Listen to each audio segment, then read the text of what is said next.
Bonjour, c'est Émilie et aujourd'hui je vais vous parler des énergies de la prochaine pleine lune qui aura lieu le 19 août à 20h30. Alors, comment vous allez depuis la dernière nouvelle lune qui a eu lieu le 4 août dans ce focus du lion, de ces rayonnements personnels, de cette énergie solaire que nous propose cette nouvelle lune. Et puis on a eu le 5 août, Mercure qui a commencé sa rétrogradation, je vais y arriver, dans le signe de la Vierge et qui va aller jusque dans le signe du Lion. Elle est actuellement dans le Lion et elle sera à 21 degrés quand elle recommencera son retour dans l'autre sens, c'est-à-dire dès le 29 août. Alors, comme à l'accoutumée, les périodes de Mercure rétrograde sont des moments un petit peu particuliers où il peut se passer différentes choses, peut-être sensations d'intériorisation, besoin de méditer, de se retrouver, peut-être moins de communication, peut-être des problèmes de connexion et de réseau. Je souris parce que c'est ce qui m'est arrivé moi en 2 jours. Des problèmes avec la 4G et ce que j'ai pu aussi observer, c'est qu'en fait il y avait eu aussi des éruptions solaires et que, alors je ne sais pas si c'est en lien avec les éruptions solaires ou Mercure rétrograde, mais en tout cas les deux ensemble, ça peut donner des problèmes de connexion, ce qui a été mon cas.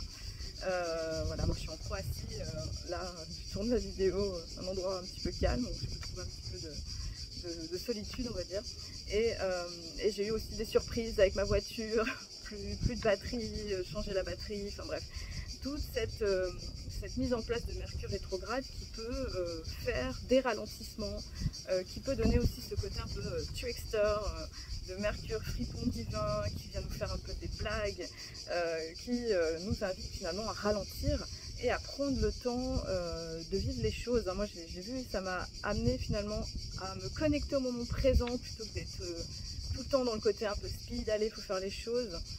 Surtout que dans les pays du Sud, ils vivent pas au même rythme du tout. Et ça m'a fait mesurer à quel point des fois le côté un peu occidental, alors bon, on est toujours en Occident, mais voilà, dans ce côté des fois un petit peu ouais, du peuple blanc qui veut aller vite, qui code d'accélération. Je me dis mais c'est fou. Voilà, ça montre un petit peu que c'est important de prendre le temps de vivre et de faire les choses différemment. Bref. Donc voilà, Mercure rétrograde qui peut donner justement des ralentissements dans la communication, des mauvaises compréhensions par moment, des soucis techniques. Après voilà, des fois il peut rien se passer aussi, hein. Et en tout cas, peut-être un besoin d'aller plus à l'intérieur de soi, de comprendre finalement des leçons, de digérer finalement tout ce qui a été expérimenté depuis la dernière fois que Mercure a rétrogradé, c'est-à-dire depuis avril 2024. Donc c'est une digestion un peu de cette période de printemps-été pour justement amorcer et avancer d'une autre manière. Alors ce qui se passe pour cette pleine lune, on a un ciel qui est particulièrement tendu, particulièrement chargé. Alors avec donc 2 T carrés, on appelle ça, donc un avec Soleil, Mercure, Vesta, avec la Lune et Uranus, et un autre avec Mars, Jupiter, Vénus et Saturne. Voilà. Donc quoi dire, voilà, je dirais en résumé, c'est la croisée des chemins. C'est un petit peu comme un moment, je dirais à la fois de révélation et puis de changement, un peu cette sensation soit de recommencement, soit de fin de chapitre. Mais en tout cas, il y a une demande finalement de se positionner différemment, peut-être d'une adéquation plus alignée avec notre intériorité et nos besoins. Alors, je vais décortiquer assez rapidement cette pleine lune, hein, qui est particulièrement, on va dire, ça fait déjà depuis une dizaine de jours, hein, que c'est un peu tendu, que ça fait remonter peut-être des émotions à la surface, des chapitres anciens, des peurs, des anxiétés, peut-être des colères, des choses anciennes pour justement les traiter et les digérer, pour les intégrer différemment. Alors, ce qui se passe au moment de la pleine lune, c'est qu'on a, comme à chaque pleine lune, une opposition entre les 2 luminaires qui sont le soleil et la lune qui s'opposent dans le ciel et qui font visiter un axe. Donc là, on est dans l'axe Lion-Verseau. Le lion, il va nous permettre, le soleil en lion, de rayonner, d'être dans cette générosité du cœur. Et voilà, moi j'ai encore rencontré des lions très généreux qui viennent aider, soutenir. Alors, je trouve que c'est fou, ces lions, ils sont dans cette donation quand même très très forte, hein. J'ai beaucoup d'amis lions. Voilà, ce don du cœur très fort. Donc le lion, il nous invite à rayonner, à être dans notre lumière, notre amour de nous-mêmes, à être vraiment dans cette lumière propre du soleil qui éclaire tout. Et en face, on a cette lune en Verseau, donc donc la lune, c'est plus en lien avec notre émotionnel, avec nos besoins. Ça va être une lune qui va être plus donc en signe d'air, donc plus détachée, plus dans les idées et le mental. C'est une lune qui invite à s'émanciper, à trouver notre originalité, à aller vers une forme de simplicité, de sobriété, mais aussi de se connecter avec la fraternité et nos liens humains. Elle nous met en lien avec quelque part cette ère du Verseau dont on parle énormément en ce moment. Surtout que Pluton se trouve à 0 degré du Verseau. Je vais y arriver avant de faire sa rétrogradation au mois de septembre, qui sera un autre chapitre qui va peut-être nous tourner vers le passé aussi pour justement digérer certaines expériences. En tout cas, par rapport à cette lunaison, pour aller un peu à l'essentiel, parce que je dirais qu'il y a énormément de choses à dire. Nous avons un Mercure qui est donc proche du Soleil, qu'on dit, il fait son Casimir, c'est-à-dire il est régénéré dans l'énergie du Soleil. C'est-à-dire que notre mental, notre pensée, elle va vraiment se régénérer justement par rapport à notre image de nous-mêmes, par rapport à notre ego, par rapport à peut-être ce qui est de l'ordre d'une illusion, pour peut-être se centrer finalement vers soi-même, vers nos vrais besoins, vers ce rayonnement intérieur, peut-être de faire ce tamis en fait entre vous savez, comme les chercheurs d'or en fait qui avec les pépites en fait se délestent du sable et de ce qui n'est pas des cailloux et de ce qui n'est pas cette or pur qui est à l'intérieur. Ce qui est intéressant aussi, c'est qu'on a Vesta, ce feu sacré. Le feu sacré est avec ce soleil et Mercure. Il y a une invitation en fait à élever notre conscience, notre rayonnement personnel vers une quintessence de nous-mêmes, vers le chemin, on va dire, de notre âme, de notre être véritable, pour exister d'une autre manière. Ce qui se passe aussi, c'est qu'on a donc ce fameux carré avec Uranus. Donc le carré avec Uranus, c'est un petit peu particulier. Donc là, on a quand même une pleine lune un peu uranienne. Donc le côté uranien, ça peut donner des surprises, ça peut donner des changements de situation, des imprévus au programme. Alors je vais pas forcément faire voilà, ça peut être des accidents, ça peut être des ruptures, mais ça peut être des choses comme ça qui arrivent et qui nous demandent finalement de nous ajuster. Ça peut être des choses qui cassent brutalement, mais ça peut être aussi justement aller avec le changement de la vie. Aller avec le changement de la vie et accepter justement que les cartes sont rebattues et que les choses se positionnent différemment.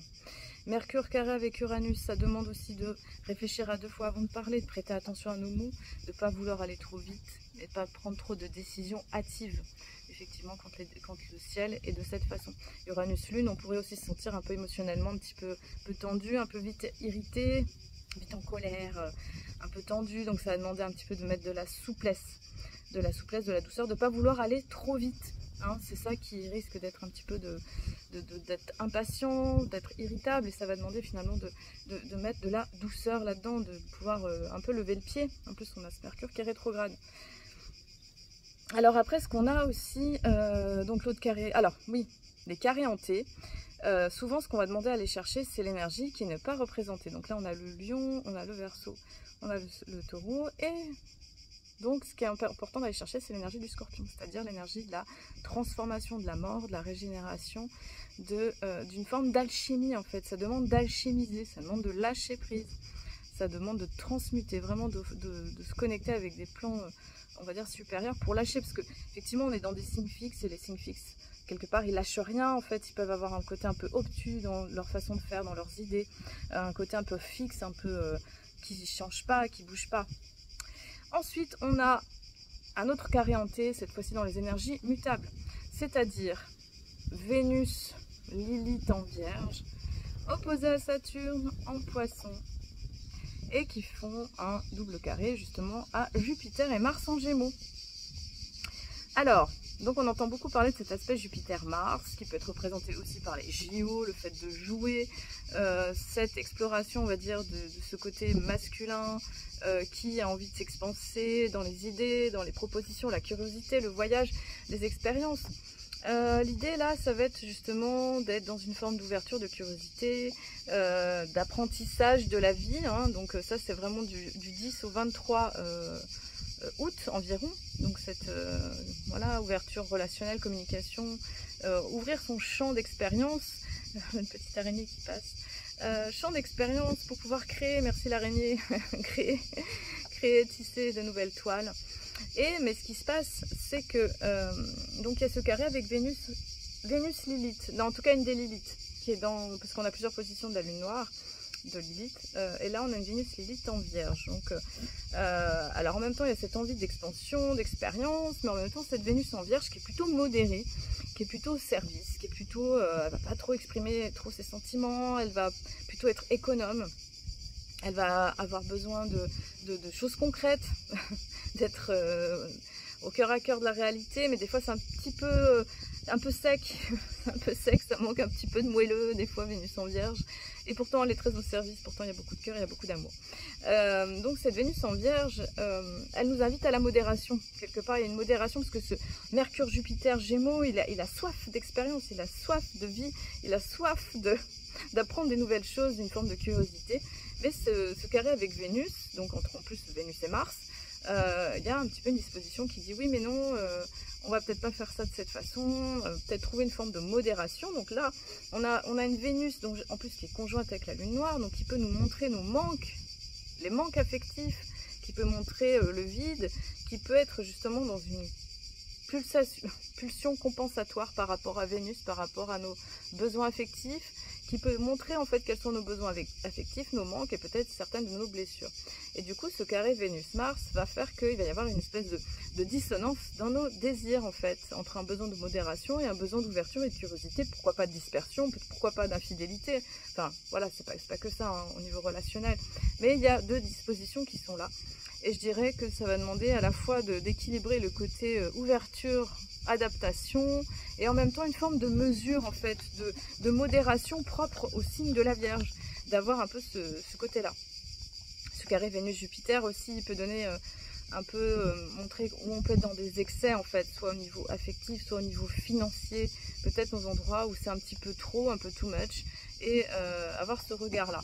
Et comme elle est, elle, opposée avec Saturne en Poisson, donc Saturne, bah, c'est régente du karma, elle va nous montrer aussi, encore une fois, peut-être les manques, les vides, ce qui ne fonctionne pas, ou peut-être faire sentir ce qui est vide à l'intérieur de soi, peut-être montrer les endroits effectivement où il y a des excès. Donc elle va amener à réfléchir, elle va demander justement à ce que Vénus s'élève au niveau de sa sagesse et de sa conscience, et de pouvoir grandir aussi.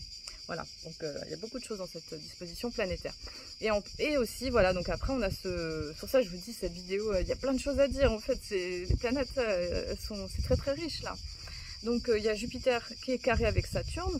Ce Jupiter carré Saturne, il peut donner une sensation de frein et d'accélérateur. Jupiter qui pousse à l'expansion, à l'ouverture, et Saturne qui dit ben non, avant on va comprendre nos leçons, on va plutôt faire attention, et il va y avoir une espèce de tension entre les deux, là dans les signes mutables, qui peut à la fois donner de la dispersion, ou le fait de ne pas savoir des fois se décider, ou de ne pas savoir dans quelle direction avancer.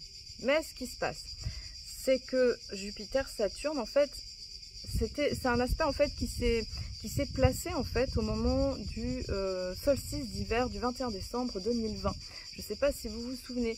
Et on dit que c'était un des premiers paliers en fait de l'ère du Verseau. On a eu Jupiter-Saturne, puis après on a eu l'entrée de Pluton-Verseau, à la fois en 2023 et puis une entrée définitive en 2024. Et là en fait c'est le premier carré croissant entre les deux planètes. Donc peut-être qu'il y a des choses qui vont se rejouer en lien avec l'énergie de fin 2020-2021, pour voir comment on a intégré cette période-là qui était très particulière, qui était en lien justement plus avec la crise du Covid, cette crise sanitaire qui a quand même beaucoup rebattu les cartes du monde dans notre manière de vivre, dans certains positionnements. Et là justement, il y a quelque chose à intégrer par rapport à cette période, à comprendre, à mettre de la lumière dedans, en tout cas par rapport à Jupiter-Saturne. Et puis par rapport à Mars carré Saturne, ça peut donner aussi cet effet de vouloir avancer. En plus un Mars Gémeaux, il a un côté curieux, ouvert, bavard, avec beaucoup d'humour, donc là c'est important, c'est chouette de se faire des blagues à ce moment-là, de voir le côté drôle de la vie. Et en même temps, Saturne, elle peut donner un petit côté morose, mettre le focus sur ce qui ne va pas, donc voir un côté un petit peu pessimiste. Donc ça va demander de pouvoir finalement voir le bon côté des choses, savoir relativiser, pas bloquer sur des choses des fois qui vont être agaçantes, même si des fois c'est très agaçant, et de pouvoir voilà, de pouvoir surfer sur les situations en fait et se dire ok, je relativise, je reste dans le moment présent. C'est ça, c'est une invitation, rester dans le moment présent, rester connecté avec notre corps aussi. Et voilà, parce que ce carré Mars-Saturne, comme je vous disais, ça peut donner une sensation de frein qui peut être un petit peu déroutante aussi. Donc voilà, tranquille, on passe ce moment et puis on laisse les choses se placer avec le plus de douceur possible. On essaie de pas forcément convaincre, avoir raison, ce genre de choses. Ensuite, on a un aspect qu'on voit pas trop bien ici, c'est le iode. Donc deux quinconces entre Neptune, Soleil, Mercure.